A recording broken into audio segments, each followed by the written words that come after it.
Alright, looks like we're good to go. Hey guys, what is up?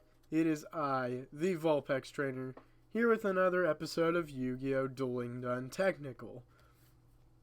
So for the past little bit, I've been talking about individual cards.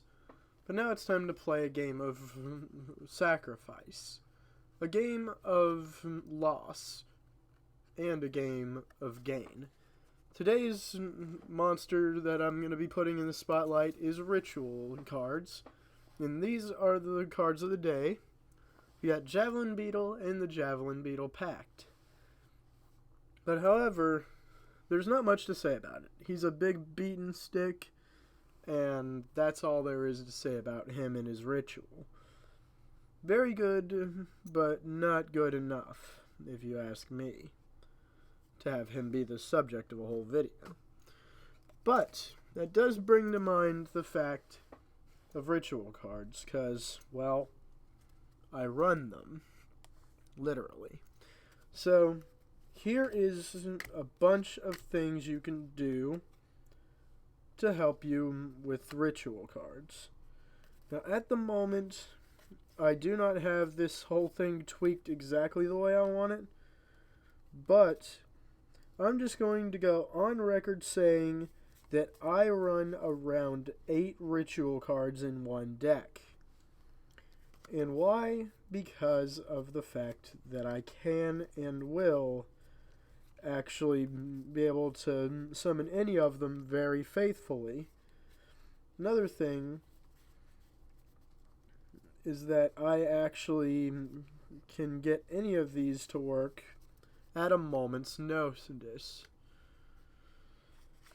So, as well as this just being a regular episode, this is also kind of going to be a deck profile because of the fact that I have most of my cards based around getting the rituals out.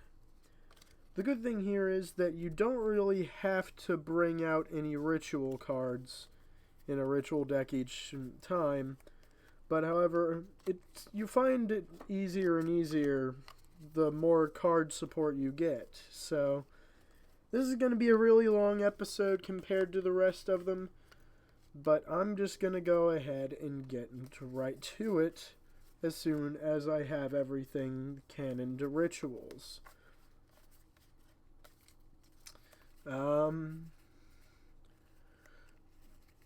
So first of all, you might notice I am running one specified monster ritual card. It's this one, White Dragon Ritual. And that's used, of course, to summon a very specific ritual monster. Here's what you have to do, is you want to avoid said thing. I'll show you the rest of the deck at the end of the episode because it's just kind of things to help me along the way of getting back some of those ritual cards. Or summoning said things. We're going to start with basically what is the star runner of this episode, though. And that is the Blue Eyes Chaos Max Dragon. He is what is kind of the centerpiece of this deck. Now, the thing with me is I love to run cards that are very hard to run. But however, here's another thing I run in a ritual deck on purpose, is a regular Blue Eyes and a White Stone of Legend. Now, I also run Blackluster Soldier, Magician of Black Chaos, and a Dark Magician. So here's where the question stands, though. Why do I run all these cards? Why am I doing this whenever you can't normally summon them without their specified ritual card? Well, it's because of this one right here. This is a chaos form. I'm going to abridge what basically that means, but if you actually have a Blue Eyes or a Dark Magician, you can use them to summon out these three cards. Now, the Dark Magician isn't as practical, but Chaos Form covers Blackluster Soldier and any ritual monster that says Chaos in it.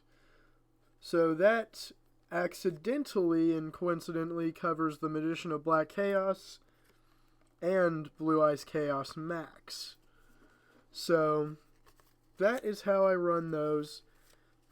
And White Stone of Legend is simply so I can have a Blue Eyes. So that's how that part of the deck works. However, what per se would happen if I can't draw Chaos Form, right? Well, this is where things get a little more on the technical side of things. Because, again, I run a total... Well, actually, I've nerfed it to 6, never mind. I run those 3 plus 3 more. But I'm thinking about shifting that number if I can. But, you know, it's still being tweaked, so whatever. If you're wondering, I run a Dark Master Zork, Paladin of White Dragon if it wasn't already obvious, and a Relinquished. So those are the 6. So here's where things get a little on the crazy side. I'm going to start out with some of the stuff to help me along the way with, you know, getting some of these things I need. First of all, I like to grab a Samsara on turn 1 if I can draw it. And this is because, let's say I actually use a Tribute Summon. If I use a Ritual Summon, those monsters just go back to my hand. Yes, it is. It is Dueling Done Technical. I'm watching chat. Anyways, so Samsara basically allows you to keep any monsters that you used as ritual fodder. This is a very, very technical deck, so, you know, it's crazy. That just kind of keeps it to where if I use the Blue Eyes White Dragon to get Chaos Max, I'd keep the Blue Eyes in my hand for another time. Next, we've got Card Trader. Now, Card Trader is kind of a simple card, but it's awesome. Once per turn during your standby phase, as it is an infinite, you can shuffle one card from your hand into the deck, then draw. This will get you a free draw on every single time you do it. Plus, since it's optional, you don't have to do it every time. The good thing is, it's an extra draw, and it can get rid of a dead hand very quickly. So you want to do one of these, but I would not suggesting running more than one. Because it's such a small... 40 cards is a decent sized deck. It's the one that I would probably do 50 at most, but that's just what my thoughts are. Spell Reproduction. So basically, say you have 2 spells that you don't need in your hand at the moment, but you need one in the graveyard back. You discard 2, you get back 1. It's as simple as that, and it works. So that's just a dirty, quick way of saying what it does. So it's not that interesting, but it is very helpful when you're trying to get it. Now, Foolish Burial.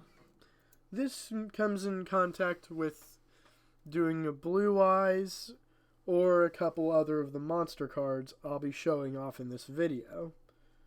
So, if you know what Foolish Burial does, then you've probably got a lot of common sense about you. You basically send one monster from your deck to the graveyard.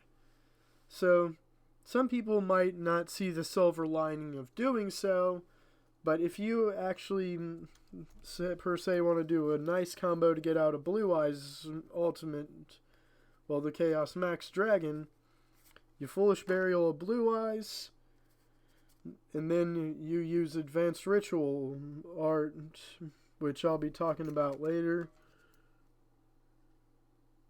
No, wait, sorry, I'm freaking stupid. I can't think right now. You use a chaos form, and that can be from the graveyard. There you go. It's awesome.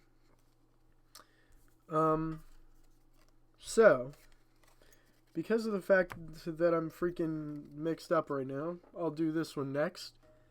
Advanced Ritual Art. This, my friend, is the original kind of base card for everything here. And it's because it can be used to summon every single one of my ritual monsters here. So that's why I do not run all but one of the ritual cards needed. The reason I run a White Dragon Ritual still is because I can get a Blue Eyes out a little bit easier using the Paladin of White Dragon. So it's a pretty good thing to have that running.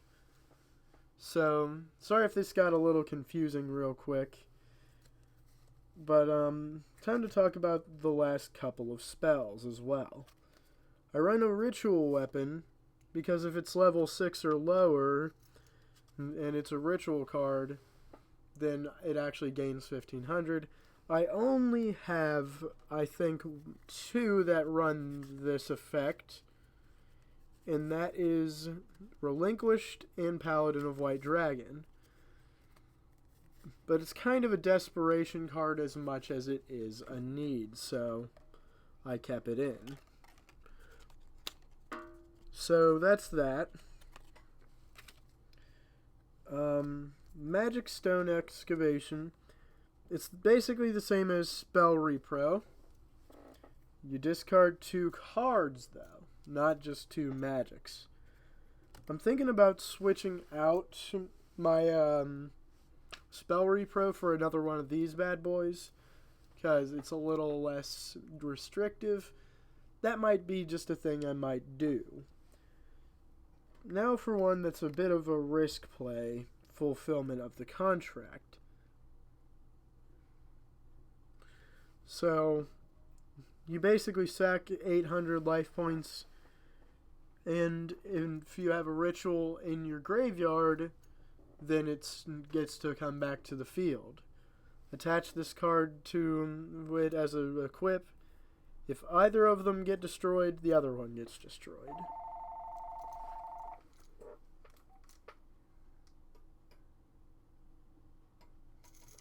So, it's pretty crazy, and that's that. So the last one is a little slow, and I'm going to try to find a better way to do it. Different Dimension Capsule. So, you select a card from your deck and you banish it. Then 2 standby phases later, it gets to come back to your hand. So, you basically know why that is. It's pretty much an easy way to get it out. Well guys, hopefully you enjoyed this video, and if you did, then maybe I'll talk about this more in a detailed environment and kind of slow it down a bit. But if you guys want to see more Dueling Done Technical, then please check out the links below, and I will see you in the next video. Peace!